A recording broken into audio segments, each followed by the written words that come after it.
श्रीराम सेवा संगठन ओडिशा सहायता बालेश्वर 2/1/2023 श्रीराम सेवा संगठन ओडिशार बालेश्वर शाखा तरफ सभापति श्रीयुक्त बाबी पंडा, उपसभापति अरूप कुमार पति, ललित कुमार पंडा, सुभाष चंद्र दास, मनीष बाबू प्रमुखों सहयोग असहाय व्यक्ति मानक बालेश्वर रेलवे स्टेशन बसस्टैंड तथा अन्य स्थान मानक शीत वस्त्र और कंबल प्रदान करा जाए। कार्य बालेश्वर जिलार समस्त सदस्य मान सक्रिय सहयोग प्रदान करथिले। राज्य सभापति श्रीयुक्त प्रतिभास पंडा प्रत्यक्ष तत्वावधान कार्यक्रम अनुष्ठित होता। पूर्व भद्रक एवं आगामी दिन में पुरी यही कार्यक्रम जारी रखा निमंत अनुष्ठान तरफ निष्पत्ति ग्रहण करा जाइए।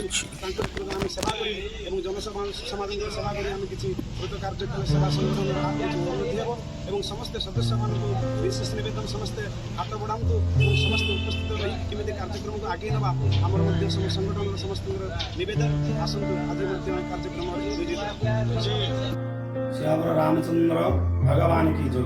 जय सीताराम, जय सीताराम, जय सीताराम।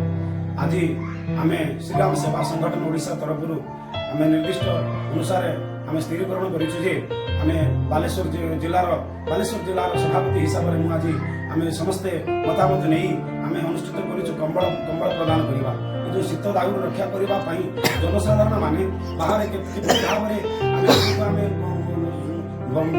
भद्र लोक मैंने भल भाव बुढ़ी रोच शांति कालातिपाती करें देखु जनसाधारण मैंने दुष्ट लोक असहाय लोक रास्ता पार्श्व बसी कंबल ना चिंतन कर बसस्टाण्ड बालेश्वर जिलार बसस्टाण्ड और रेलवे स्टेशन और पार्श्व किसी असहाय लोक शीत रक्षा पाइबा जानी कंबल प्रदान करने श्रीराम सेवा संगठन ओडिशा समस्ते भारत समस्त सहयोग हाथ बढ़ी कंबल प्रदान करवा सहित भद्रक जिलार भुवनेश्वर जिलार यहाँ पर चेष्टा पुरी जिले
श्रीराम सेवा संगठन ओडिशा सहायता बालेश्वर